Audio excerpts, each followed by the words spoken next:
Song. Okay, good morning. Ayan. Good morning po. And welcome to GCF Montalban second service, no?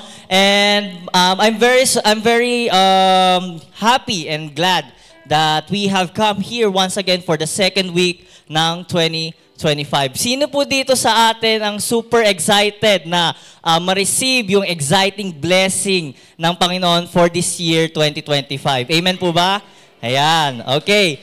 So, as we start, allow me to read to you Psalms 138 verses 1 to 3. Okay? It says here, I will praise you, Lord, with all my heart. Before the gods, I will sing you praise. I will bow down toward your holy temple and will praise your name for your unfailing love and your faithfulness, for you have exalted your solemn decree that it surpasses your fame. When I called, you answered me. You greatly emboldened me. Let us pray. Heavenly Father, thank you so much once again that we have this moment of worship, Father God. Nagawaan po namin ngayon, Father God, na makapunta muli para purihin ka and may taas ang inyong pangalan. We pray, Father God, for this second service of GCF Montalban. May we be filled with your Spirit, Father God. May we be filled with your love. Continue to guide us with your Spirit, Father God, as we continue to honor you, to worship you, and to glorify you, Father God, for this moment of worship. We thank you, we bless you, we commit this time to you in Jesus' name. Amen and amen. Magandang umaga mga kapatid. Amen. Kung kayo ay Kristiyano, magsabi nga po ang lahat ng amen.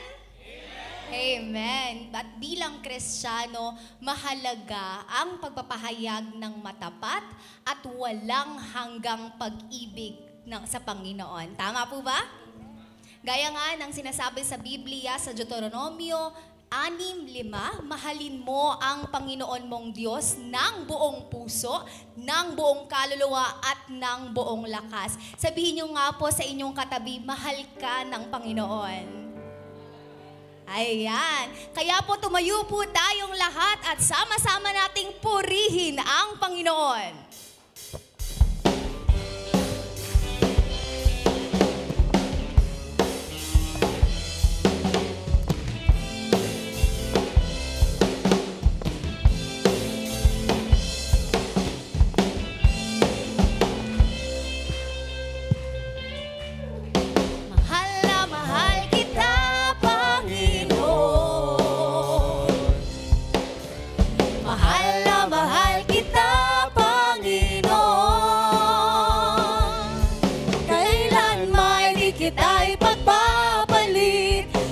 Sa piling mo'y langit, mahal na mahal kita, Panginoon.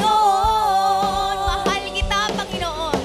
Mahal na mahal kita, Panginoon. Amen. Mahal na mahal kita, Panginoon.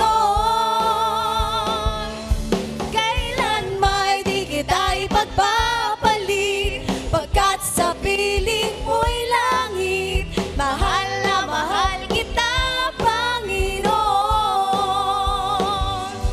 Habang buhay, papupurihan ka.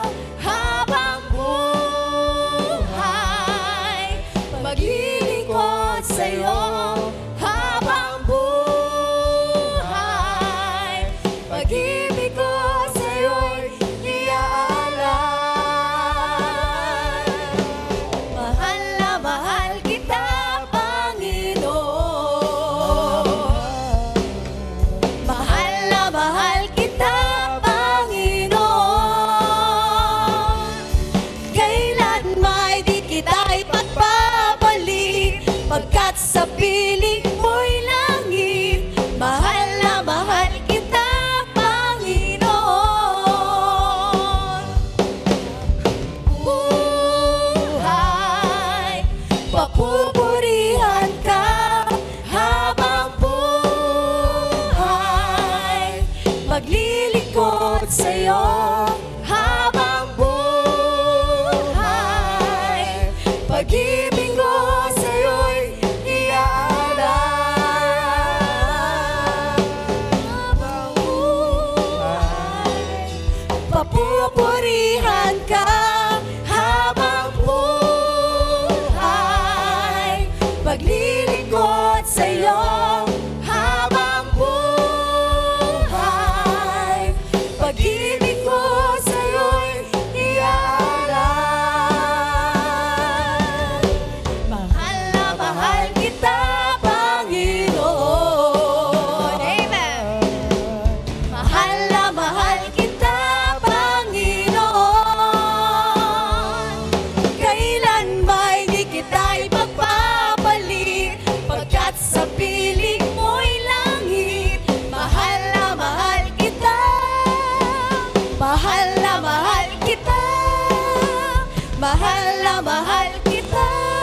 Amen.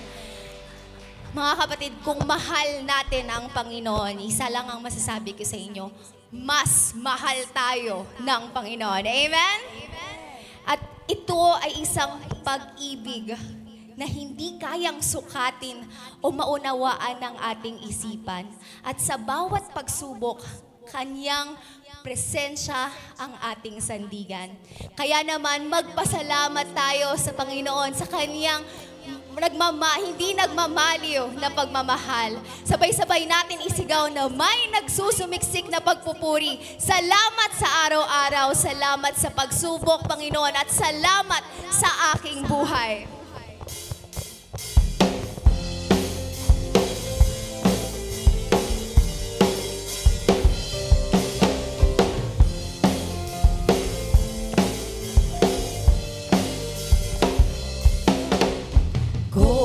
Aking mamasdan ang kalawakan, hindi ko maunawaan ang iyong dahilan kung bakit ako'y pinili mo tinalagaan. Di ko kayang isipin, hindi ko kayang sukatin ang pag-ibig mo, Jesus, na iyong binigay sa akin.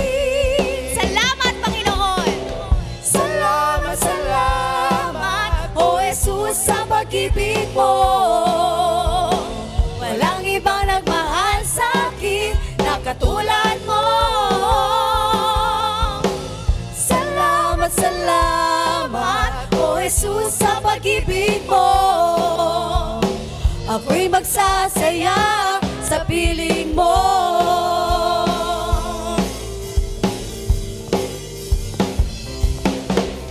Kung may pagsubok man o kagipitan, ako ay may lalapitan. Ikaw, Jesus, ang aking sandigan, hindi mo ko pababayaan.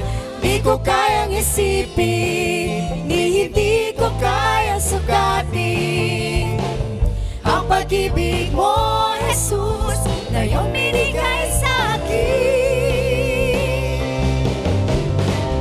Salamat, salamat, O Jesus, sa pag-ibig mo.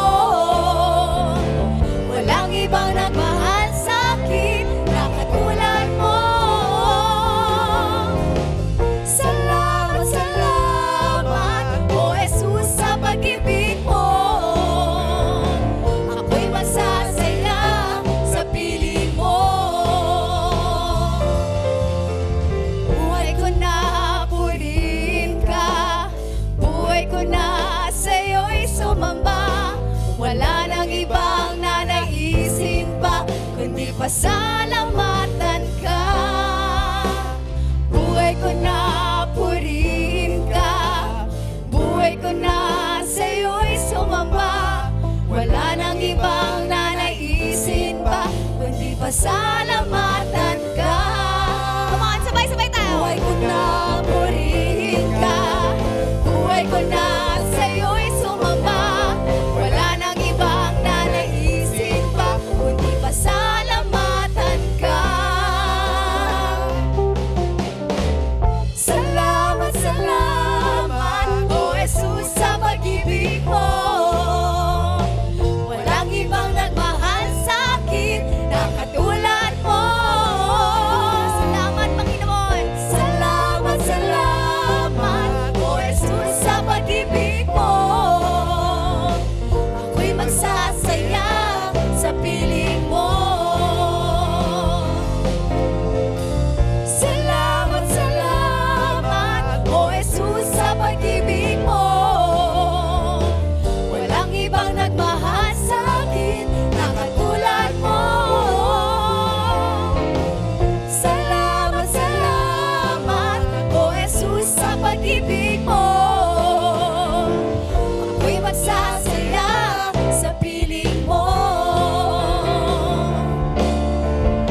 Salamat sa pagkakataon na matanggap ang iyong biyaya. Salamat sa pagkakataong maging biyaya sa ibang tao. Maraming salamat, Panginoon, sa pagsubok na dumarating sa bawat araw na kung saan kami ay natututo. Sabay-sabay nating awitin. Buhay ko na, purihin ka. Buhay ko na, sa'yo'y sumamba. Come on, mga kapatid. Hindi pa nanaisin pa, kundi pasalamatan. Salamatan natin ang Panginoon sa inyong buhay. Amen. Buhay ko na, sa'yo'y sumamba. Wala nang ibang nanaisin pa, kundi pasalamatan ka. Amen. Amen.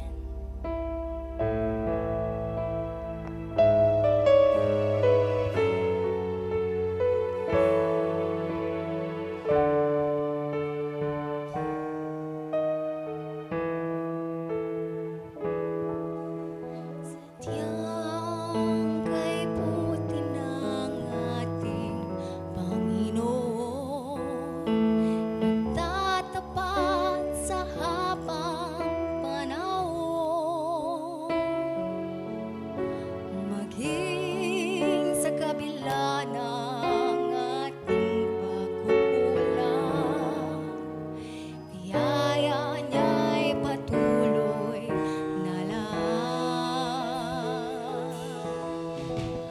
Katulad ng pagsinag ng gintong araw, patuloy siyang nagbibigay tanglaw.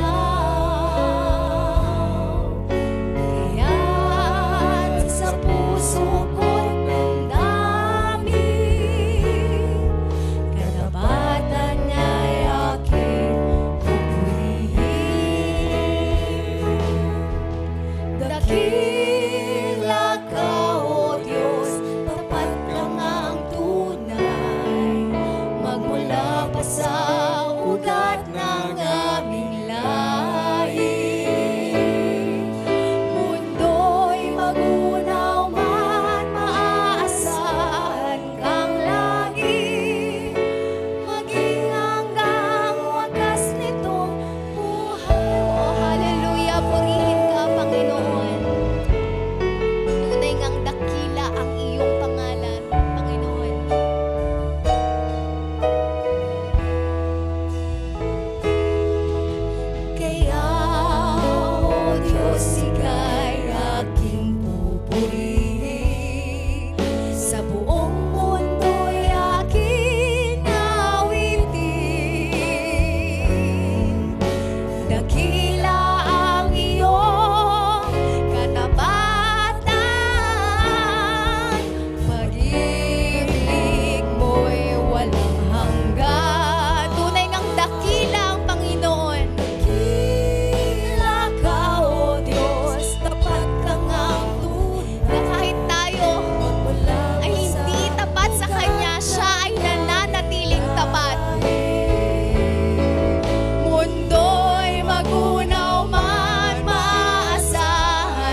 papuri, pasasalamat, Panginoon.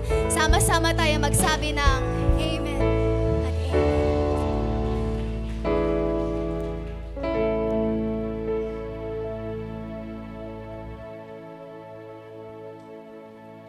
Please be seated.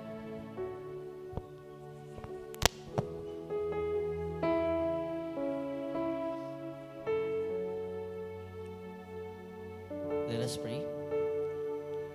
Heavenly Father, thank you so much that once again we get to worship you, to sing you praises, Father God, to sing you glory.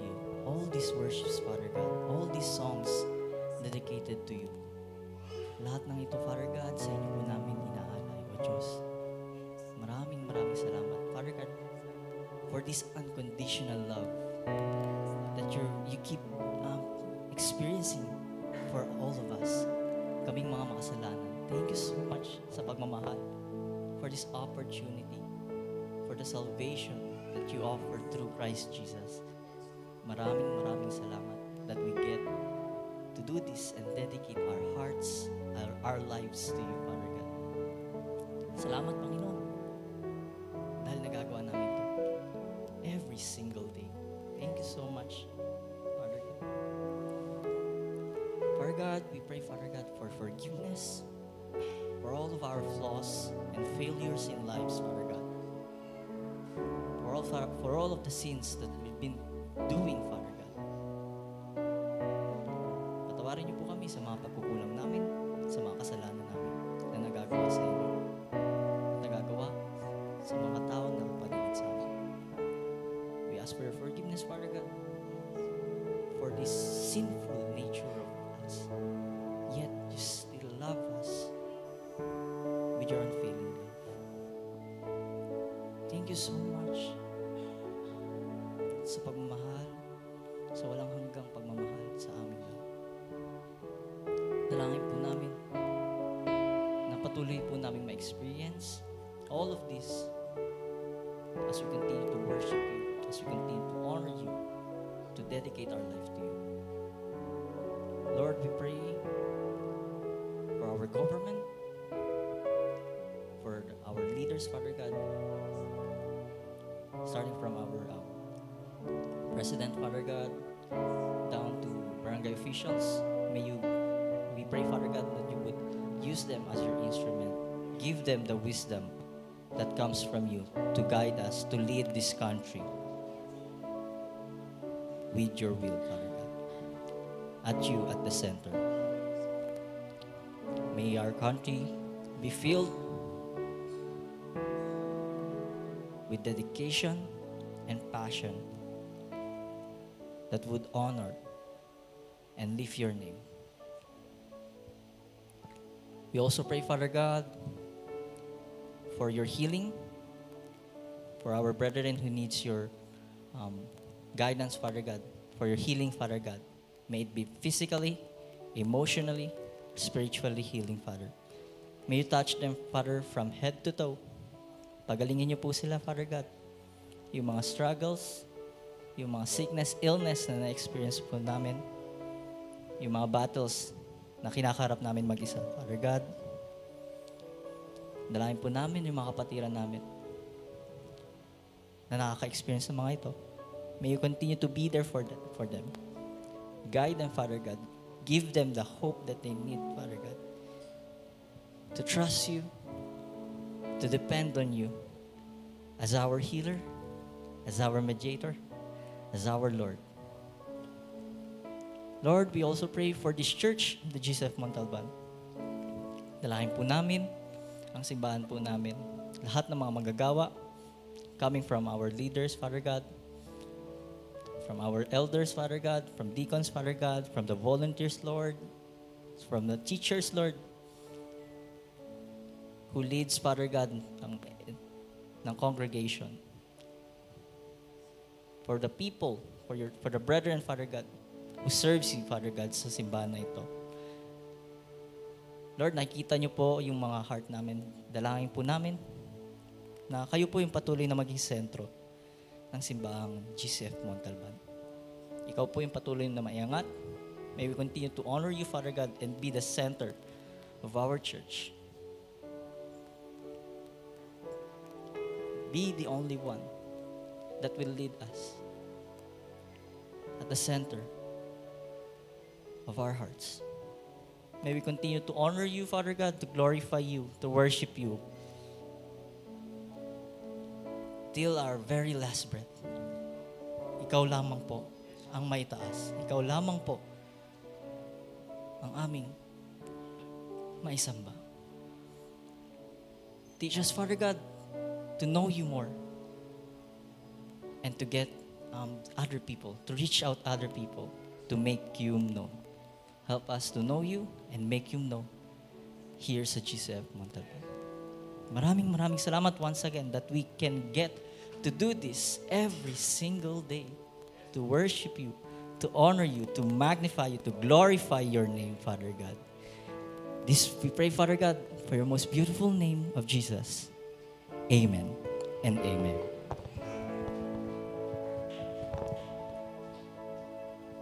Okay po, so for all of the children's ages 3 to 16 years old, they were all encouraged to join the Sunday school classes po natin upstairs, no?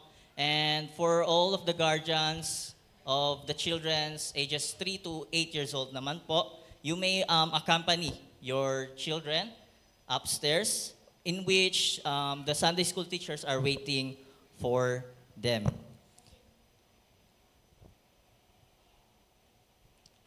Okay, so let us now prepare ourselves as we worship God through our giving. God is pleased when we give with a grateful and thankful heart.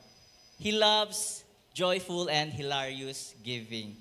Now, we give because He first gave His only begotten Son as an evidence of His great love for all of us. We give because we loved Him. So just before we sing our offering song and pray for the offerings, we would like to request everybody to please make use of our offering envelopes po. Nakikita po natin sa bulletin.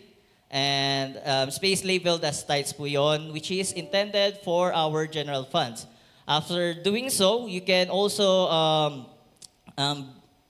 give for other ministries or other various ministries rather, for as the Lord leads you to do so. This is over and above our tithes for the Lord. So also if you need pencils and pens or any assistance, kindly raise your hand so that the ushers can assist you. You can also opt to send your offerings, no, through online banking sa mga online people po dyan. Yan. And mga details po, all of the details are being flashed on the screen right now. Also, yan, inserted po in our bulletins is our praise and prayer item slips.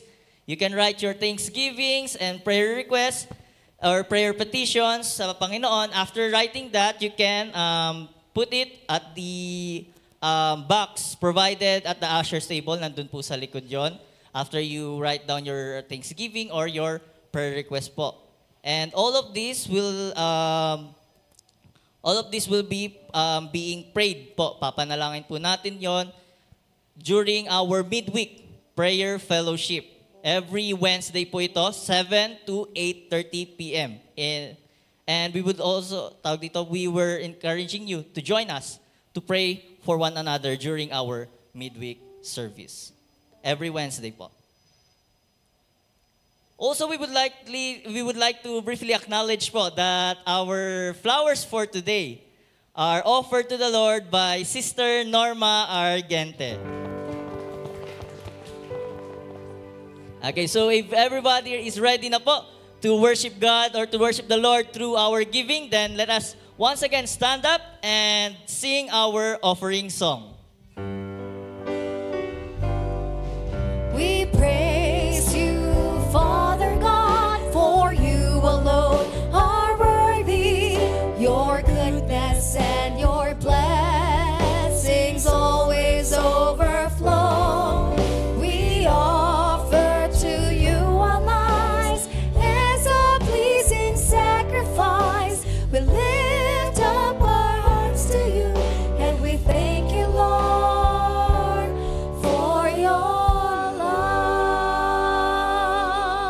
let us pray. Thank you so much, Father God, that we get to worship you, Lord, through our giving, Father God. Thank you so much for all of the blessings that we keep receiving, Father God, coming from your great love para po sa amin. Dalangin po namin, Father God, for this offering that we're about to give. Teach us, Father God, to be remembered that all of these things comes from you at hindi po sa amin. May we continue to be reminded to depend on you and to you alone, Father God, for all these blessings comes from you and you alone. Thank you so much once again. We honor you, we glorify you, we ask all these things in Jesus' name. Amen and amen. You may now all be seated. Okay, so for our announcement, no, you can find them po sa mga announcement po natin. You can find them in the slip inserted in our bulletin. Makikita rin po natin yon at the bottom page, which you can also bring home with you po. So for our announcements, ayan. So for our 2025 theme logo, ayan, this is ito po yung logo natin, and we would like to briefly acknowledge po that this is created and designed by none other than Sister Cameron Zeta. And also, dito po sa atin sa team logo, I will be using this sa ating upcoming t-shirts, yung sa t-shirt po natin. For all the members po, yung t-shirt po, and para po sa upcoming members appreciation. For the inquiries regarding po doon, you can ask po yung admin po natin sa taas sa office, and it would cost us around 210. Okay, 210. Tama po, 210. 210 pesos po. Regarding kahit ano pong size. So for all of those interested sa mga po natin members, volunteers, feel free to ask po yung sa natin, sa mga admins po natin, mga leaders po natin for our t-shirt or sa t-shirt making po natin for this upcoming year 2025. Okay, so ayan, okay. So, Servants Appreciation Fellowship. Okay. So, next announcement, ito po. The GCF Montalban has an appreciation fellowship for this upcoming January 25, 4 p.m. Sa lahat po ng mga volunteers and members po, no, na tawag dito, who are being with us for about a year or months or year. We have an upcoming Servants Appreciation Fellowship this January 25, 4 p.m. po yung registration night. We are encouraged to join us and have fellowship with us as we continue to solidify our bond as servant of Christ dito po sa GCF Montalban. So, yun po. We encourage you to join us and see you guys at January 25, 4 p.m. after service po, no? Next.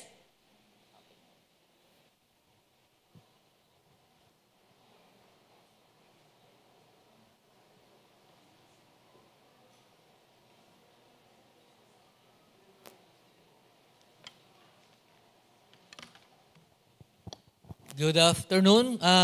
Morning pa lang pala. Good morning, church. Alam ko po, meron pang, bago ko umakyat dito, meron pang isang portion sa program siguro after ko na mag-preach. Sapagkat wala po yung mag-o-honor, wala po yung i-o-honor. Anyway, it was done early kanina sa first service. Baka nagmi-meeting po yung mga elders. Anyway, I do not want to preempt the announcement. Sila na lang ho later.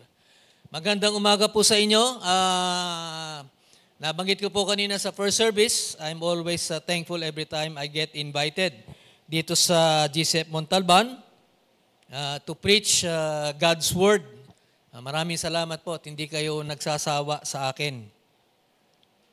Anyway, before we start our preaching for this morning, let me lead us in a word of prayer. Our gracious loving God, we thank you, Lord, for this time that as your children, muli, Panginoon, you have given us a new day and a new hope in this life. Marami pong salamat, Panginoon Diyos, sa pagpapala. Maging sa mga struggles that we would be facing, that you would allow, we thank you, Lord, sapagkat hindi po nyo kami pababayaan. Yan po ang assurance na ipinagkakalob mo sa lahat ng ipinaihintulot nyo sa inyong mga anak. And today, Lord, we're going to study your word. Would you minister to us in ways special? Nang sa ganoon, Panginoon Diyos, we would be able to apply ang inyong salita sa aming buhay. We give you all the glory that you alone deserve in Christ's most precious name. Amen. Last Sunday po, meron po kayong preaching at naalala niyo po ba kung ano pa yung preaching yung last Sunday? Ha? Anong book? Yun, may nakaalala. Maganda, no? First ba o second? Anyway, it doesn't matter. At least naalala nyo because Elder Jimwell, I think, started the year on preaching the message on be a diligent worker. But siguro din po, in passing, paaring last December, o maging si Elder Jimwell was able to tell you kung ano ang tema nyo for this year. Tema ng GCF Montalban. Ayan po ang tema nyo. Equip, Build, and Unite.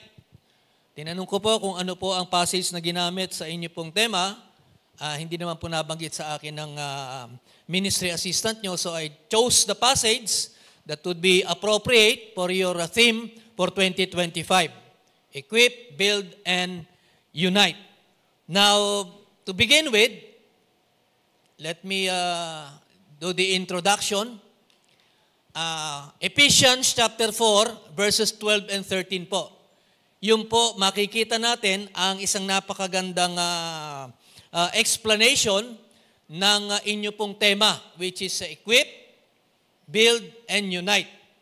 Napakaganda po nun. So, I do not know how the elders would select passages pagdating po ng next week and then moving on. Hindi ko po alam kung ano po ang ipipreach nila. But ngayon pa lamang, let me do the honor to present to you. Maaring na-i-announce na po nila ito sa inyo.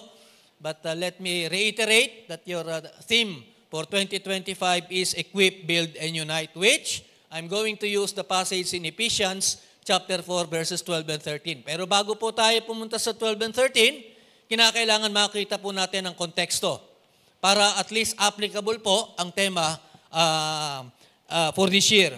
Now, in Ephesians 4:11, umpisa po tayo sa Ephesians 4:11. Anyway, kung meron po kayong time, at alam ko ba naman po, meron kayong, you spend time reading your Bibles personally, meron kayong mga personal devotion, titingnan po natin ang konteksto, kung saan ang gagaling yung Equip, Build, and Unite.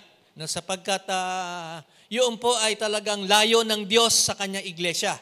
Alam niyo po, ang Book of Ephesians o ang letter ni Pablo sa mga mananampalataya sa Efeso, ang tema po niyan is bodybuilding. At sino po siya yung gumagamit ng gym, nag-gym dito? Mayroon pong gym sa babae. Nakaka-avail po ba kayo ng mga benepisyo dyan? Hindi. O nagbabayad kayo? Babayad. Anyway, nag-gym naman siguro ibang, ako hindi ako pwede mag-gym eh. Dahil pwede na po ito no? Okay na po, parang matipuno no? Anyway, yan po sinasabi natin. Well, the way to be successful in God's ministry is to equip oneself kung ano ang ninalayo ng Diyos. It is for your personal growth din Spiritual maturity yan personal yan. No? Now, yung personal growth mo, you would share that with your fellow church members or fellow Christians in order for you to accomplish the goal of the Lord Jesus Christ. Now, in Ephesians chapter 4, verse 11, umpisahan ko po ron. No? Kasi 12 and 13 yung Equip, Build, and Unite. Sabi rito ni Pablo sa mga mananampalataya sa Efeso,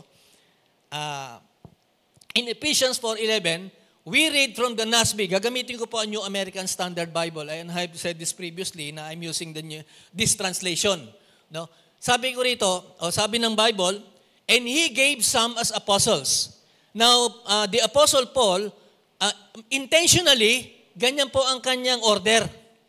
Ganyan po ang order niya. Apostles, and some as prophets, and then evangelists, and then some as pastors and teachers. Yun po ang kanyang ginawa na parang hierarchy.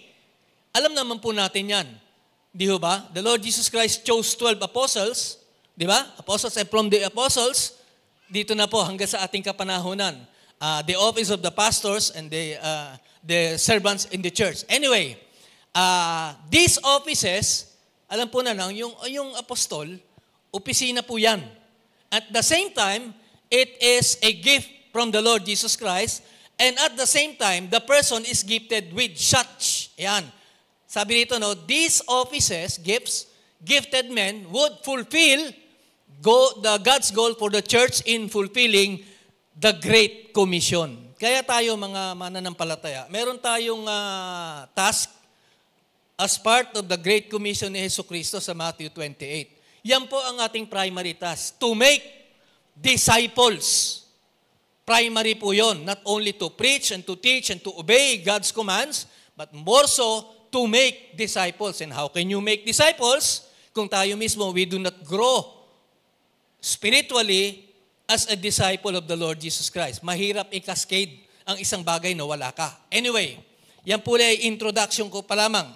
Anong oras ba matatapos? 12:30 po, tapos tayo, no? Siguro yung mga mata na second service, you expect that at 12:30 we would be finished. Depende po kung minsan sa pastor na nagpipreach, no? Ako po usually talagang minsan nag-exceed ako eh. Pasensya na po kayo, no? I'll try to finish by 12:20. Now, the reason why the Lord Jesus Christ gave such offices and gifted men is for this purpose.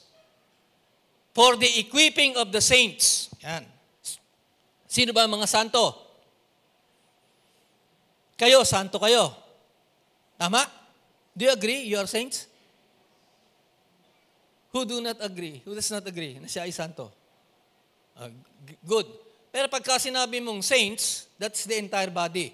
Regardless kung you are the pastor, you are a minister, you are an elder, you are a deacon, you are called a saint. Ang saint po kasi, alam nyo naman yan, if you have a relationship with the Lord Jesus Christ as your Lord and Savior, you belong to the family of God. You are considered a saint. Now, sinabi rito, those offices, those gifted men, ang kanilang task is to equip each and every one of us for works of service. Nagsisilbi po tayo sa Panginoon. Hindi tayo niligtas ng Panginoon para umupo dyan sa pew na wala tayong gagawin sa gawain ng Panginoon. May layon ang Panginoong Diyos kung bakit na tayo niligtas. At siya lamang po nakakaalam nun. At alam rin po natin yan.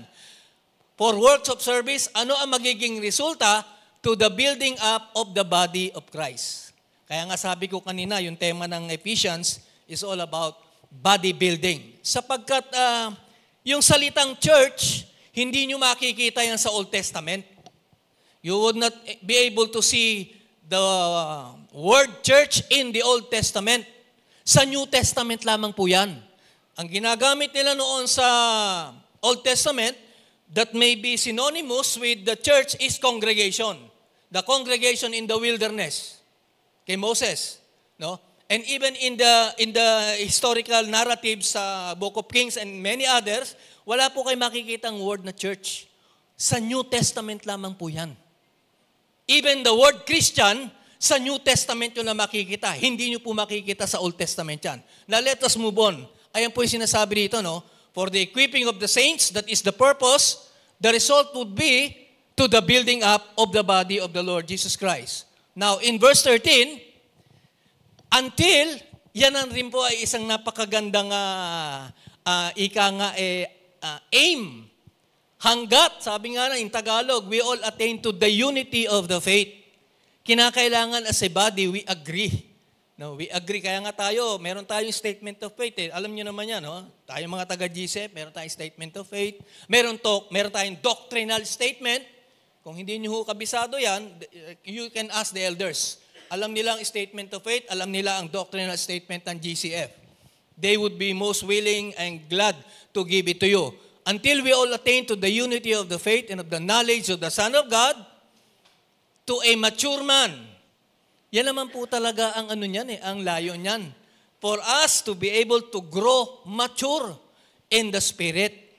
Kasi minsan talaga, totoo naman po ito, 15 years old ka na sa pananampalataya, basic doctrines lang, hindi mo pa alam.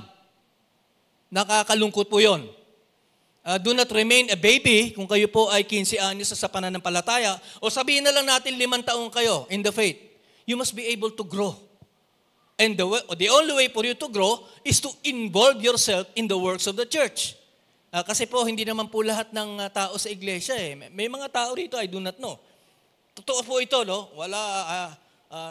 No offense meant. Meron talaga tayo sa mga iglesia na Sunday Christian lang Ting worship services mo lang nakikita. Okay naman po siguro yun Pero that is not involvement in the ministry. Duty po natin yung sumamba Now, kung ganun lang ang talagang ginagawa mo, okay lang. But, the Lord Jesus Christ desires more. We must be a willing participant in His work. Kaya nga may Great Commission The Great Commission did not only apply to the disciples in the old times, it applies to us. Now dito, until we all attain to the unity of the faith and the knowledge of the Son of God, to a mature man, to the measure of the stature which belongs to the fullness of Christ. Our main aim is to be like the Lord Jesus Christ. Sabi nga ni Pablo imitate me as I imitate Christ. The only goal for the believer is to be Christ-like in character and in action. No less, than those requirements. Now, ito po ang tema ng GCF Montalban. Nabanggit ko nga po kanina, equip, build, and unite. Ulitin ko po for the second time. Hindi ko alam what passages the leaders of this church, the preachers, ako po invited lamang, and I took the opportunity kasi tinanong ko ano ba ang tema nyo? And from this, ako na po ng passage na to, but I do believe na dito po iaangkla ang kanilang preaching. Anyway, tignan po natin yung order, sinabi ni Pablo. Anyway, my preaching won't take very long because puro passages po yan. Andiyan na po yung mga explanation. I will just read it and then may konting mga statements ako ibibigay. Now, di ba, sabi nga sa verse 11, and He gave some as apostles, di ba, prophets, evangelists, pastors, and teachers, yung flow, yung hierarchy. Ang He dito refers to the Lord Jesus Christ. Si Kristo po yon. Now, apostles, tingnan po natin, may refer to the 12. 12 po talagang apostol ni Kristo Iba ho kasi ang treatment ng apostles, ibang treatment ng disciples. Every time the New Testament would talk about disciples, included po yung apostol. Pero when the Lord Jesus Christ would say with these 12 apostles, limited to the 12. Kaya nga po sinabi ko rito, it refers to the 12 including Matthias, who replaced Judas. Kasi nagbigti si Judas may prophecy. Kinakailangan matupid itong 12 na to, magkaroon tayo ng 12, nabawasan tayo ng isa nagbigti si Judas. So that the fulfillment, the prophecy of the Lord Jesus Christ would be fulfilled among the 12 of us. So they chose Matthias. Alam niyo naman po yan. You go to the book of Acts, makikita niyo yan. Now, in Paul's time, ano po yan, the office, gifts, gifted men may refer to Barnabas and Saul. Now, pag binasa niyo po yung Acts 14, regardless of the translation, New American Standard, New Living Translation, NIV, ESV, or King James, yung word na apostles, it applies also to Barnabas and Saul. Nilagay ko nga po dyan, in Paul's time, so Acts 14, verse 14, but when the apostles Barnabas and Saul, di ba, heard of it, they tore their robes and rushed out into the crowd. Ano po ang konteksto niyan? They were making miracles, doing miracles. Sabi ng mga tagapakinig na ka-witness uy, bumaba ang mga Diyos sa langit. Kasi alam niyo po sa Efeso, mahilig po sila sa mga gods, di ba? Nakapanood na kayo siguro ng mga, alam niyo yung Greek, di ba? Greek and Roman, di ba? Nakakapanood kayo niyan, ng mga gods, Zeus, di ba? Apollos, ganun ang tingin nila.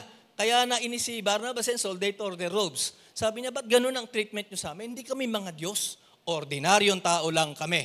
But the point is, Sabi ni Luke, the author of Acts, but when the apostles Barnabas and Paul heard of it, they tore their robes. Now, the number one criteria to be an apostle, not a disciple, to be an apostle of the Lord Jesus Christ. 10 po yung criteria. Babasahin ko lang sa number 1. You must be able to spend time with the Lord Jesus Christ personally. Kaya yung 12 apostol, maging si Matthias, before he became an apostle, he was a disciple of the Lord Jesus Christ. Disciple po yan. Follower. Isa sa mga siguro sa mga usisero at that time. Di ba? Every time the Lord Jesus Christ would travel, no? May kasama siyang grupo eh. Not only the 12, but also the other Now, it also refers to Barnabas and Saul. Now, the title may also refer to Silas and Timothy among others as messengers. Apostles, disciples, mga mensahero ang treatment niyan, even in our time. Now, meron po akong tanong dito.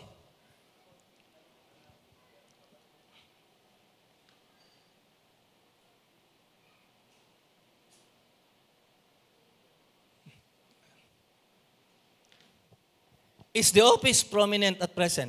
Meron po ba mga apostol ngayon? Tingin nyo. Usually, dapat pagka-preacher ka, hindi ka nagtatanong eh.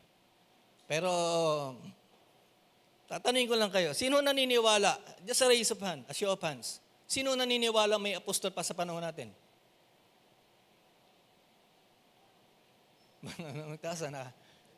Wala, no? I hope na hindi kayo naniniwala. Because sabi nga nila, no, it ceased. The apostolic succession ceased already. Wala nang apostol sa panahon natin. Although one preacher claimed that he is the last apostle. No? Merong ganyang preacher. Ang tawag niya sa sarili na, ako yung huling apostol. Well, my Bible did not say that there will be another apostle after Paul, Barnabas. Wala na. Wala na ako nakikita sa Biblia. I always make the Bible as reference sa claim ng mga ibang preachers. Wala na pong apostol ngayon, regardless kung anong claim nila. Hindi pa. Now, tuloy po tayo. The office is not prominent. Personally po, I believe, based on my study of the word, wala na pong apostol ngayon. Now, kung mayroong claim, oy, apostol nga pala ako. Nakausap mo ba si Kristo? Nakasama mo ba siya? Kaya nga sinabi ko, that is the one way for us to be able to determine kung isang tao, wala na nga akong apostol ngayon. Now, prophets. According to John MacArthur, this is just one of the many commentaries, no? Kilala niyo naman po si John MacArthur, no? Yung Grace Community Church sa Amerika, one of the biggest and one of the well-renowned preachers in our time is John MacArthur. Now, sabi niya, prophets were not ordinary believers. Dito, hindi sila ordinary believers, mga propeta. Now, we take his claim. Sa Old Testament, yung prophets are selected by God. Di ba? May mention nyo, may mga writing prophets, di ba? May mga propeta na hindi naman namin mention sa Biblia, pero they were actually prophets. Moses was a prophet. Now, tingnan natin. Prophets were not ordinary believers who had the gift of prophecy, but especially commissioned men in the early church. In the early church, one prominent prophet na kilala ko po, nasa salita ng Diyos sa Book of Acts is Agabus. He prophesied that a famine would occur. After him, wala na ako nababasa ibang propeta sa New Testament. Wala na po. Now, sa panahon natin ngayon, di ba, you know your Bible, ano? Gifts, spiritual gifts, prophecy. Titingnan po natin how prophecy as a gift applies to our time.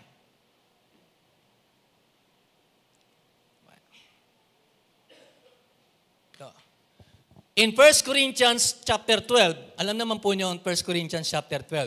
For those of you who are well-versed in your Bible study, yung 1 Corinthians chapter 12 hanggang chapter 14, it talks about spiritual gifts. Dito, particularly in verse 12, prophecy as a gift means preaching the word, not telling the future. Kaya sa panahon natin ngayon, kung tatanungin ko kayo, marami bang propeta ngayon? Yes. Yung propeta na nagpi-preach, but a prophet that prophesy, wala na. Di ba? Kaya lang, pagka nagbasa ka ng Facebook, Nag-i-scan kayo kuminsan. No? Kapag nag-i-scan ako ng Facebook, news lang naman tinitingnan ko, minsan pumapasok yung mga prophetic utterances. Prominent is Nostradamus. Di ba? Pero hindi ako naniniwala doon. Well, sabi nila, yung mga prophecy ni Nostradamus, it came to pass, I do not know. Pero sa akin, this book is enough. Because ang lahat ng prophecy sa Biblia, napupulpil ho ng Panginoon. Hindi ho nagkakamali ang Biblia, regardless of what we think. Now, moving on, the term evangelist, ayan, sa Biblia, lalo na sa New Testament, isang beses mo lang makikita ang salitang evangelist. Wala ngang evangelism sa New Testament eh. Kahit anong translation ako, tinignan ko yung mga translations ng Bible, wala akong nakikitang evangelism. Lalong-lalo na sa Book of Acts, evangelist meron. And it was given to Philip. Philip the Evangelist. Yun po isang title lamang ni Philip who later on became a deacon. Now, preaching of prophecy during their time is all about preaching in our time. Wala nang mga propeta ngayon. No. Hindi na tayo kinakailangan magkonsulta sa mga propeta. Ano man ang kanilang sabihin, this book is enough. The Bible is more than enough. Now, the term evangelist may have replaced, yan, sabi nung commentary, may have replaced apostles and prophets. Because apostles and prophets, yung function lang nila is to be able to deliver the word of God. Gumamit na lang tayo na evangelist. Applicable sa atin yan. Billy Graham was one of the greatest evangelists of this decade. Hindi lang decade. Of 5 decades ago. Kilala niyo naman po siguro si Billy Graham. Right? Kilala niyo ba si Billy Graham? He is considered one of the greatest evangelists of the 5 decades that has passed. Magaling po si Billy Graham. Evangelists are men who proclaim the good news. Kaya nga, kung nakikinig kayo ng programa sa Far East Broadcasting Company, sa DZS, no? Prior to Hardin ng Panalangin, meron po rin yung magtatay. Di ba? Kilala na si Paul Mortis. Kung nakikinig po kayo ng programa sa FB, ako po ang inyong evangelista, Paul Mortis. Yan. Well, di ba? That applies to him. At marami po tayong mga ebanghilista ngayon. No, marami po tayong mga ebanghilista, magagaling talaga sila. No, itong mga taong mga evangelista to, magagaling to when it comes to sharing the word. To tell you frankly, hindi po ako ganun kasi yung gift na yun, wala ho sa akin yun eh. Hindi ho ako magaling na evangelist para mag-share ng gospel, even on a personal encounter. Yun po ay isa kong insecurity ko. Hindi katulad ng ibang mga kabaro ko, ang gagaling talaga nila, and I appreciate them. Kaya nga naman, kanya-kanya kami ng calling. Now, let me move on. Pastors, very prominent po sa atin yan.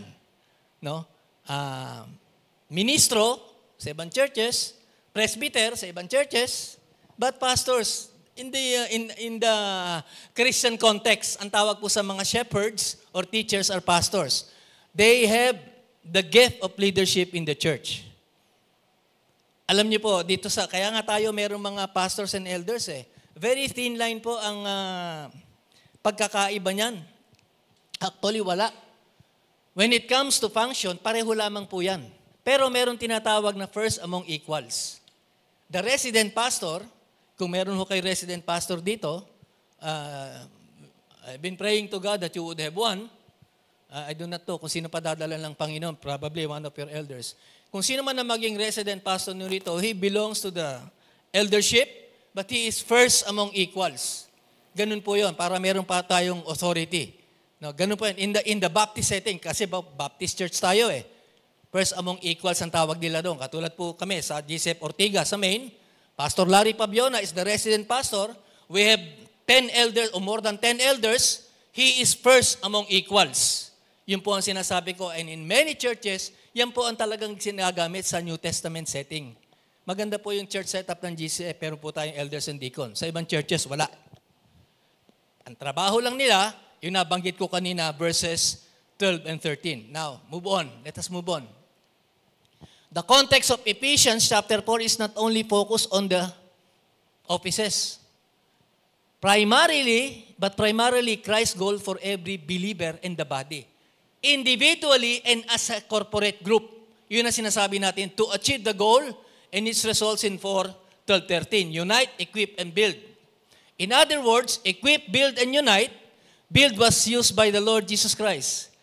Pagka tinignan niyo po yung build, pagka nag-i-scan kayo ng Bible na sa New Testament, the first use of the word build in some translations is when the Lord Jesus Christ used the word build. I will build my church, and upon this rock, referring to Him, the gates of Hades will not overpower it. Yun ang sinasabi ni Kristo. But alam naman natin yan, yung church is not literally the building. Church, ecclesia, tayo. A body of believers. No, tayo yun eh. Pagka sinabi mong church, automatic yun. A person who has a relationship with God and a member of a congregation is called a church. Nabanggit ko nga po kanina, na hindi sa sa Old Testament walang word na church. Sa Old, walang word na church. Congregation ang ginagamit nila. Anyway, now let me use these words. Ito pong inyong tema for this year 2025. Equip, build, and unite. Hindi sa Ephesian context, but in other epistles of Paul. Kasi po ganito po yan. Alam nyo, there are, according to scholars, 13 of the epistles, 14 including Hebrews, 13 of them, kasi 14 yung epistles, yung iba pastoral epistles eh. Of the 14 epistles, yung 13 is attributed to Paul. Kaya dito, yung Ephesians, si Paul yon. And the other passages na pakikita ko sa inyo, si Paul din, Colossians, Corinthians. Bakit? Kasi parang ganito lang yan. Ibang audience ko, pero ako yung author, consistent ako sa sinasabi ko sa isang church. Mamaya pakikita ko sa inyo kung paano. Ephesians po tayo. Kaya nga sinabi ko, not in the Ephesian context, but its application in other Pauline, usually Pauline ang basa na, Ephesians, which means the same things. Tingnan po natin. Equip muna tayo. Kasi dito yun. Sabi sa 2 Timothy chapter 3, verse 17, si Paul din po ang author niyan. Ito yung sulat niya kay Timothy. This is considered a pastoral letter. Ako si Paul, susulatan ko yung young pastor na si Timoteo, itong instruction ko sa'yo. At alam naman po natin, sa verse 16, the word of God is, the scripture is God-breathed, di ba? And in verse 17, God uses it, the word of God, to prepare ikaw at ako and equip His people, ikaw at ako, for every good work. Ganyan lang naman po yan eh. Ang paglago sa pananampalataya ay ang pagtutunghay sa salita ng Diyos. Hindi ko alam kung how you do your personal study, pero alam niyo po, ang pagbabasa ng salita ng Diyos, it is just like the same as paghinga natin. Ganun po yan, Sa ating mga mananampalataya, mandatory yan na tayo ay nagbabasa ng Biblia. Well, to encourage you, you have your own personal devotion, regardless of what you use. Ang dami na ngayon, May mga devotional na, January to December 31. Di ba? Meron na po yan, daily. Di ba? I do not know. You use the daily bread, you use other devotionals, it is for your own. Kaya nga sabi niya, God uses it, the Word of God, to prepare and equip the people to do every good work. Alam mo, yung mga mananampalataya, we included, us included, mahilig tayo sa mga devotionals. Di ba?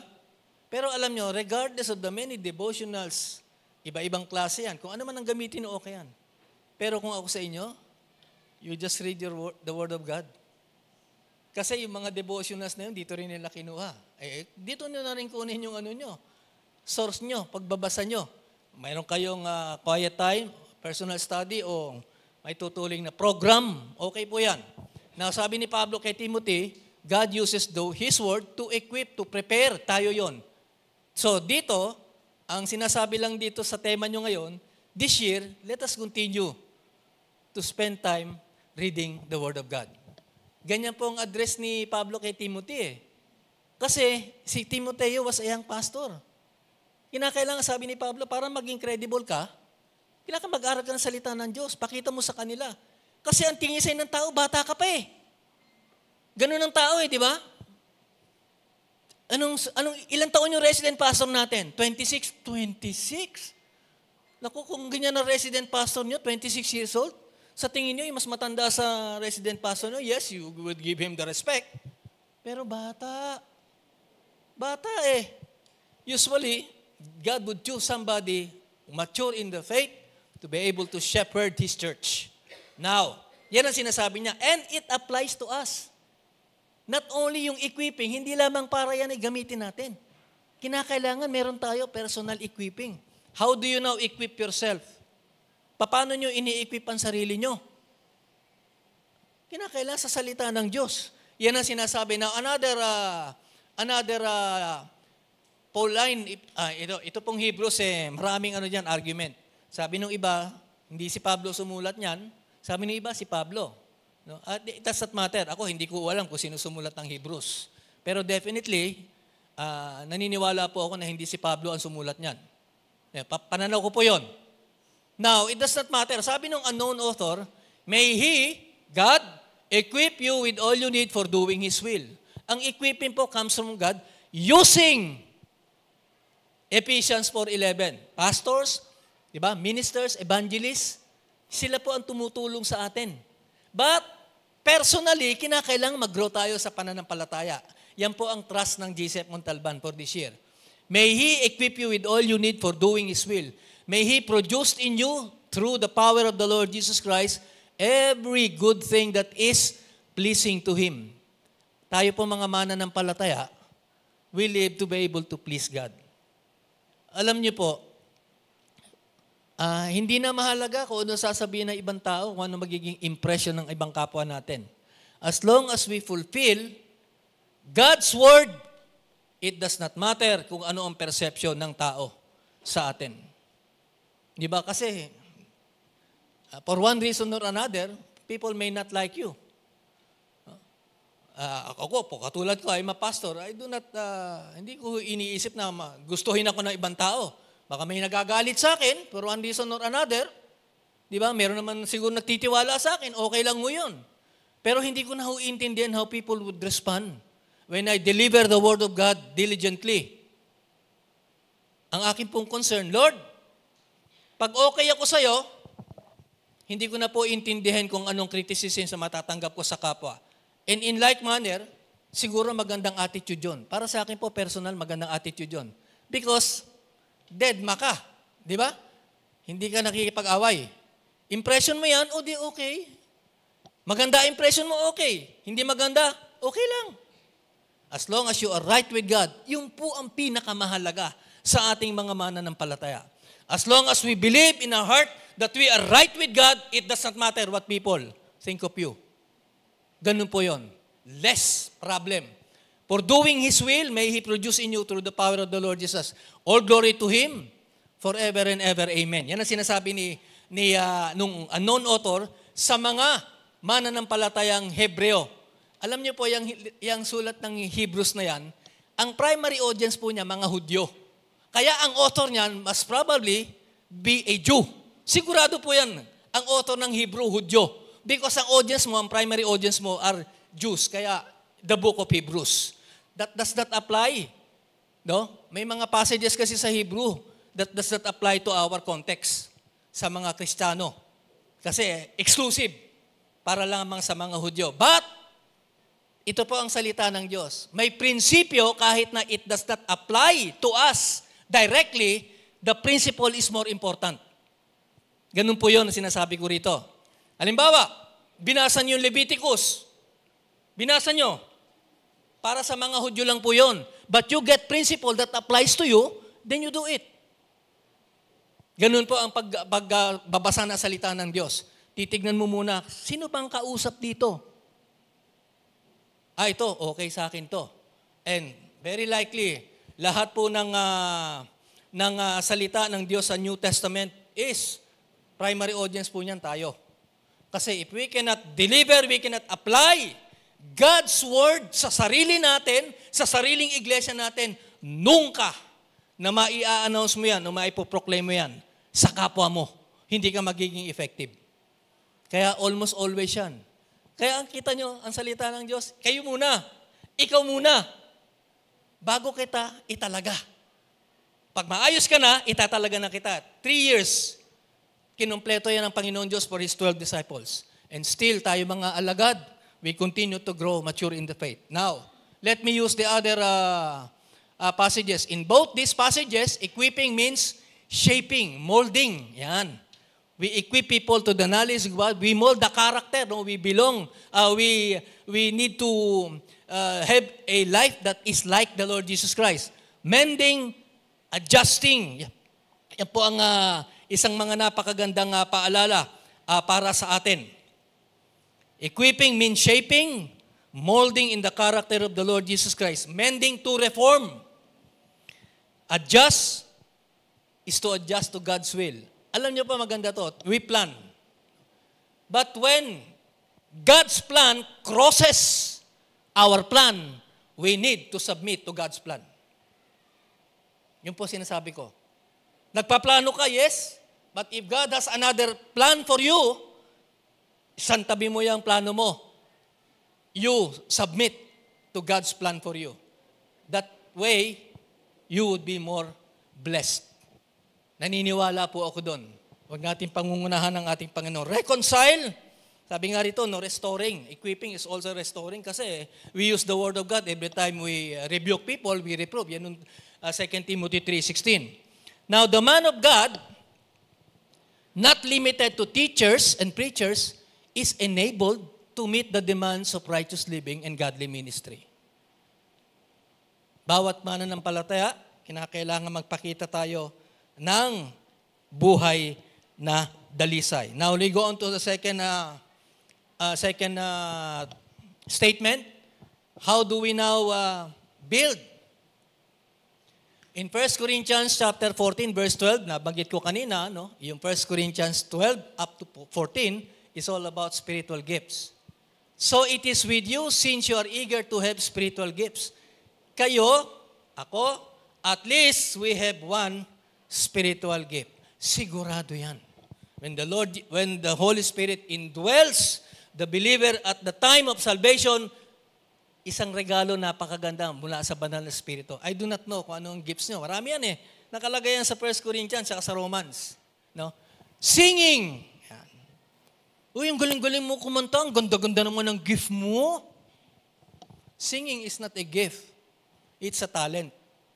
Ngayon, kung kakutulad mo kumanta si Celine Dion o si Josh Groban, that's a gift. Para sa akin lang po yun. Pero meron naman talaga magagaling kumanta. Pero, magaling ka kumanta, mas talented ka. Pero hindi gift yan. Hindi gift yan. Eh, pag akyat mo sa langit, you would be hearing from choirs of angels. Baka maluluma yung boses mo rito. Di ba? But basically, each Christian has a gift from God. A gift or two. Yan po angkop po yan. Sabi nga ng ibang denomination, tayo po the reason why I can talk, hindi naman tayo Pentecostal Baptist tayo Diba? Yung mga kababayan natin, naniniwala sila sa speaking in tongues. Dito sa atin, wala naman nag-speak in tongues dito di ba? Now, if you have, okay lang yan. Ay, maaaring yan ang bigay sa inyo ng Panginoon Pero ang point ko, it is not prominent today. It ceased during the apostolic era. Sila lamang meron yan. Those who experience the coming of the Holy Spirit at Pentecost. Sila lang ang meron yan. Now, if that is prominent ngayon, hindi ko na alam yun because God can even use that today. But the argument is, tapos na po yan. Kaya lamang yung ibang denomination, kaya wala kanyang brad Nag-speak in tongues ba kayo mga Baptist? Hindi. Kasi hindi kayo humihingi Saan ka man nakakita ng gift na hinihingi? In other areas of life, that is applicable. Di ba? Oy, birthday mo nga pala. Meron kong re-regalo sa iyo, pero tatanungin kita, ano ang gusto mong gift? Sabi ng celebrator, o nga pala, magbe-birthday ako. Sige, bigay mo na lang sa akin yung gift nito. Bigyan mo na lang ako ng isang Coach wallet. Yan. Bigyan mo na lang ako ng isang LV. Yung sa Green Hills. Parang ganun lang yan Yan pwede yan in other areas of life. Pero when it comes to spiritual gift, hindi hinihingi yan. Binibigay ang kusa. Magpasalamat tayo that at least we have one gift. Di ba? Para kanino? For you? No. For us to be able to use that to edify the body. Kaya nga magkakaiba tayo ng spiritual gift eh. Kaya nga pagka nagkakatalo-talo sa iglesia, minsan ganun yun eh, no? Mali ang context ng mga ibang Kristiyano eh. Di ba? Yung gift nila, ay, mas prominent ang gift ko sa'yo. Mas sikat ako. Preacher ako eh. Di ba? Ako naman, teacher. Ako, administration ang gift ko. Ako, hindi, generosity. Di ba? It does not matter kung ano ang gift mo. Sabi nga sa salita ng Diyos, 1 Corinthians 12 hanggang 1 Corinthians 14, it all talks about spiritual gifts used in the context of love. Ay, ang galing mo ang galing mo sa administration. Ako naman kasi, pastor ako eh. Turuan mo nga ako. Ang galing na, no? Ang ganda sana, no? Ang gano'n kalakaran sa ano. Ay, akong pastor in charge dito, hindi pa pwedeng ginagawa mo. Nako, awa yan. Sabi nga sa salita ng Diyos, we use those gifts in the context of love to honor the Lord Jesus Christ. Ganun lang. Ako sa pagbabasa ko ng salita ng Diyos, yung 12 apostles ni Jesucristo, personal lang po I do not know with you kung kayo ay very observant. Wala akong nakikita sa salita ng Diyos na yung 12 apostol, nagkikwentuhan sila. Wala. Narinig niyo na ba nag-uusap si John at si Peter? Nabasa niyo na ba? Si Matthew at saka si Judas. Nakita niyo na ba nag-uusap si Mateo at saka si Judas? Isang magnanakaw at isang rebelde. They have their own interest. Wala akong nakikita, nagbabasa sila eh. Merong isang account. No? Naglalakad si Jesucristo at saka si Pedro. Sabi ni Pedro, Lord, sinabi mo na rin sa akin kung anong manner of death ang mangyayari sa akin eh. Eto, paano siya mamamatay? Tinuturo na si Juan. Sabi ng Panginoon sa kanya, parang ganito lang yan. Pedro, wag mong pakialaman yan. Ako lang nakakaalam yan. Di ba? Ganun lang narinig kong Talikuran nga, alam niyo yung konteksto pagka sa Last Supper, di ba? Talikuran talaga yun eh. Hindi mo makakausap yung katabi mo eh. Not unless ganun ka. I do not know. Ito po ay personal observation ko lang. Anyway, ang point ko ganito. Unity. Mamaya pupunta tayo dyan. Pero dito sa 1 Corinthians chapter 12, sabi dito, try to excel in gifts.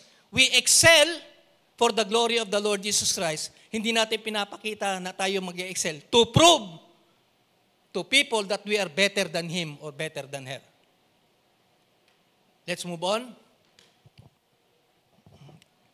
Anyway, 1 Thessalonians chapter 5, si Pablo pa rin po may sulat niyan. Iba lang ang audience na.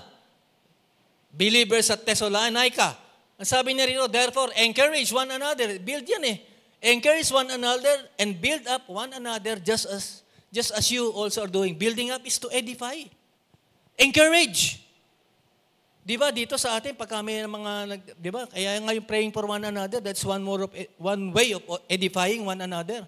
Halika, pag-pray kita. Kapatid, halika, manalangin tayo. Talagaan natin sa Panginoon, napakaganda kung ganun ang ginagawa natin sa iglesia. Di ba? Hindi yung, alam mo, Brad, pinagpipray ko nga sa Panginoon na magbago ka eh. Diba, may mga ganun prayer eh. Pinagpipray ko sa Panginoon na magbago ka. Alam nyo, ako hindi naman sa pagmamayabang. If I would want to encourage people that I lead, I facilitate sa mga Bible studies, tinetext ko sila.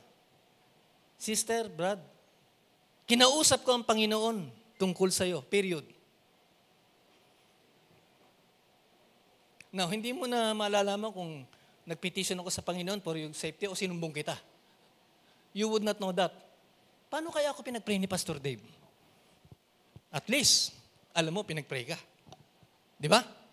Okay, that is one way of to encourage yung mga taong that I facilitate that my wife and I nililid. We tell them, today I talk to the Lord about you. Today I talk to the Lord for you. Period. Hindi mo na kinakailangan mag-explain. And that is one way of building one another. Yung malaman lang nila na nagpe-pray ka sa kanila, that's more than enough. Now, let us now move on. The last is unite. Colossians 2, the same author, different audience. Christians at Colossae. Sabi ni Pablo, my purpose is that they may be encouraged to heart and united in love. Yan ang binding talaga, yung word na love. Di ba nga, faith, love, hope, and charity. Di ba, number one talaga yung love, no?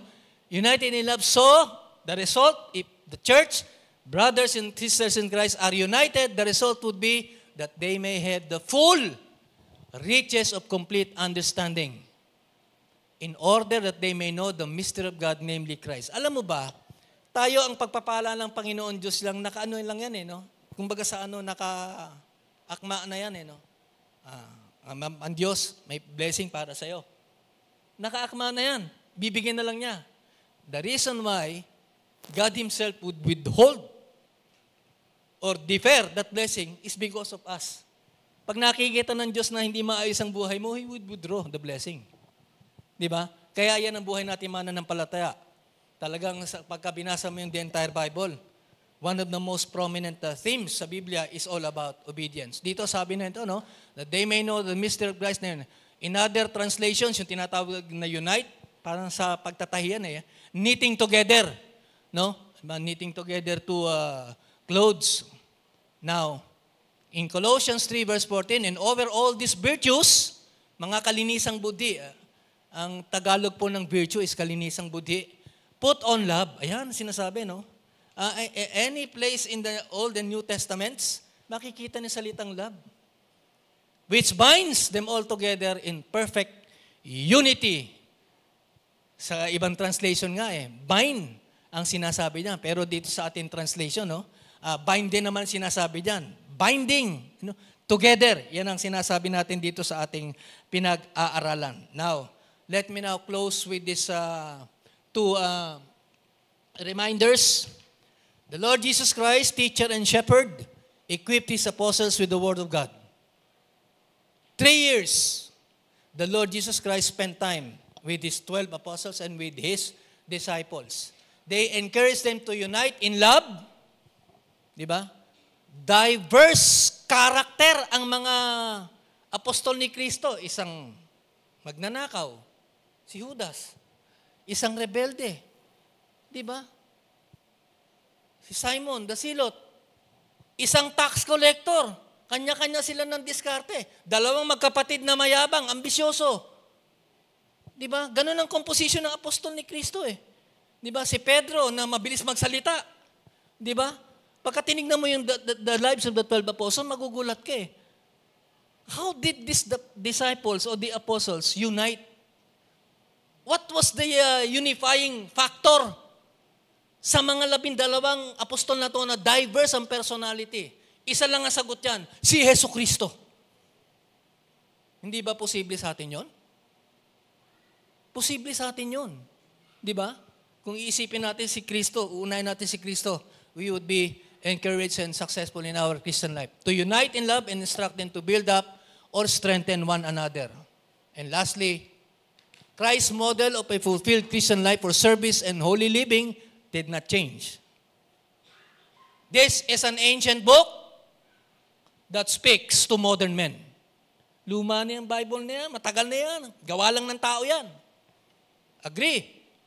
Hindi ordinaryong tao gumawa nito. Even this book is ancient, it can still speak 1,000 years from today until the coming of the Lord Jesus Christ. Hindi nagbabago ang salita ng Diyos. Tao lang ang nagbabago. And sabi dito, we are to equip ourselves and others, exercise love, and be united one with another as a church, as a body, and higit sa lahat, let us edify one another. Amen? Manalangin po tayo. Dakila naming Diyos, marami pong salamat sa paalala.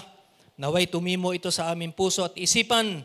Sa iyo ang lahat ng pagpupuri. And even today, Lord, I commit to you, GCF Montalban, in the search, Panginoon Diyos, for the right person that you would install as their shepherd in this church.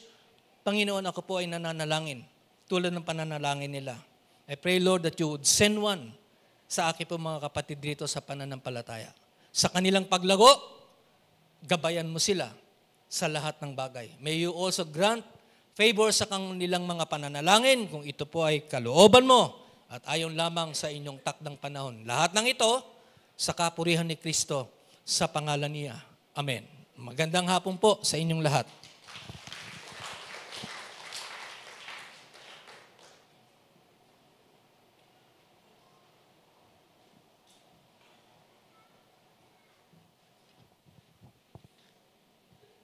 Thank you so much, Pastor Dave, for delivering such encouraging yet and powerful message for all of us. No, so now we would like to be reminded that we encourage everyone to please return the bulletins at the Asher's table after the service, so that we can be able to use them for the for the upcoming services and save the printing cost po natin. Okay. However, no, the slip inserted inside the bulletin are for us to take home with you po. No, thank you so much for your kind understanding and your cooperation. So, now at this point of time, we would like now po to recognize our guests and visitors.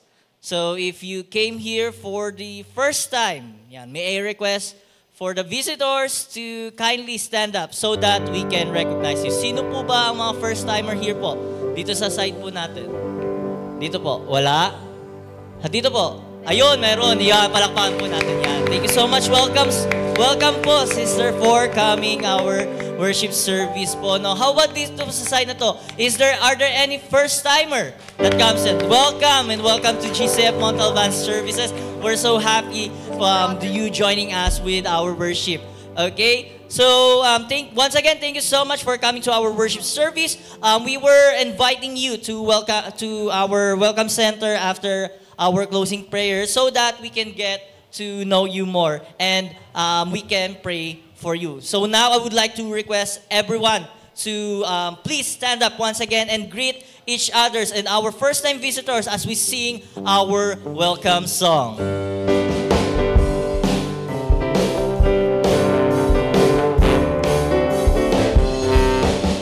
We welcome you today to our fellowship.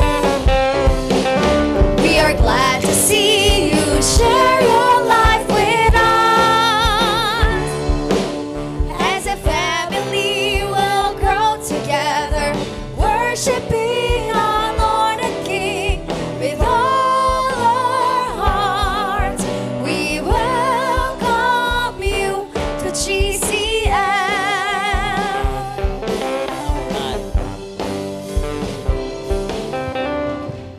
Alright, once again, welcome for our worship service for today. And now, may I request for everyone to please remain standing and allow me to join me in prayer as we close our worship service. So let's pray. Dear Heavenly Father, thanks so much for once again for teaching us, for using our Pastor Dave, Father God, for using Pastor Dave de Guzman for today's worship, Lord, for today's message. Thank you so much for using him as your mouthpiece, as your instrument, for encouraging us, your servants, Father God, your servants in Christ, to be equipped by your words, to build and strengthen one another, and to be encouraged, to be united with love at you at the center. Father God, thank you so much for the message, for that powerful message, for reminding us that we cannot do this alone. We need you in our life to build your kingdom, to honor your glory, to your name, Father God. Thank you so much once again that we get to experience your love. As we pray, Father God, for this closing service, Father God, may we continue to be reminded and be guided by your Spirit, Father God. May we continue to honor you and glorify you as we worship you for the whole week, Father God, for the rest of our days, for the rest of our lives. May we continue to honor you, to glorify you, and to worship you. We thank you, we bless you, we give back all the highest and praises of thanks and worship in Jesus' mighty name. Amen and amen. As we sing our last song, let's thank the Lord that we are able to equip, to build, and to unite.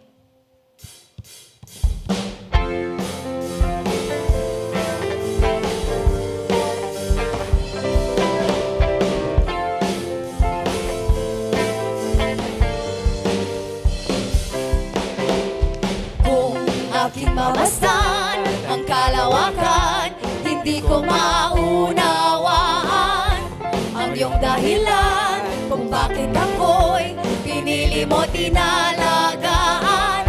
Di ko kayang isipin, hindi ko kayang sukatin ang pag-ibig mo, Jesus, na iyong binigay sa akin. Salamat, salamat, O Jesus, sa pag-ibig mo. Walang ibang nagmahal sa akin na katulad mo. Salamat, salamat, O Jesus, sa pag-ibig mo. Ako'y magsasaya sa piling mo.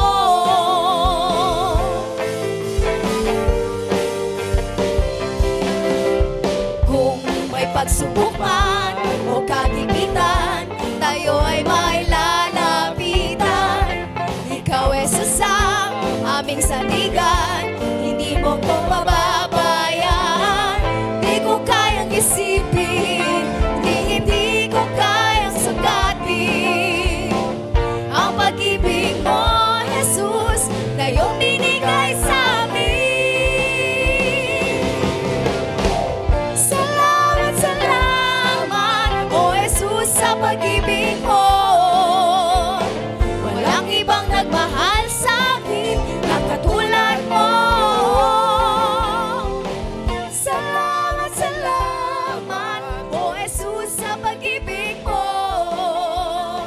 Ako'y magsasaya sa piling mo. Buhay ko nang ipiling ka, buhay ko nang purihin ka, buhay ko na sa'yo'y sumamba. Wala nang ibang nanaisin pa, kundi pasalamatan ka. Come on, church! Buhay ko na purihin ka, buhay ko na sa'yo'y sumamba. Wala nang ibang nanaisin pa, kundi pasalamatan ka. Come on! Buhay ko na purihin ka, buhay ko na sa'yo'y sumamba. Wala nang ibang nanaisin pa, kundi pasalamatan ka. Salamat, Panginoon! Salamat, salamat, O Jesus, sa pag-ibig mo. Walang ibang nagmahal sa akin na katulad mo. Salamat, salamat, O Jesus, sa pag-ibig mo. Ako'y magsasaya sa piling mo.